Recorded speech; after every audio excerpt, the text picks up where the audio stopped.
తినే పదార్థం, పట్టుకునే బుట్ట, ఉండే ఇల్లు, వాహనాలు అన్ని ఎలా అలాగెళ్ళి కెమెరా తీస్తాం. ఎలా వచ్చింది అటు ఇల్లు తీస్తాం. నమస్కారం చేసుకుని దీని మీద వేయండి.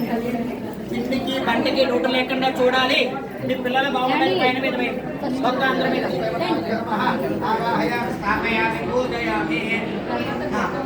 అయ్యా స్వామివారు బిల్డింగ్ మీద ఉన్నారు. కింద రావాలి చెప్పారు. ప్రాణం ఇంకా పైన ఉంది, అంటే బిల్డింగ్ పైన ఉంది. కింద తీసుకొస్తారు. అందరూ లోపల వెళ్ళిపోతే ఇది తయారేసేసి అలా చూసుకోండి. వెంటనే చూసుకున్నాక హోమం అందరూ వచ్చేయండి. ఇంకా చూసుకుంటారు. ఇంక మన సవాలు లేదు. మనం పెట్టడం వరకే బాధ్యత. నడవండి, హోమం దగ్గరికి వెళ్ళాలి. అయ్యా నాన్న బాబు, ఆ రాజ్యం కూడా దేవుడే చూసుకో. ఎవరైనా సరే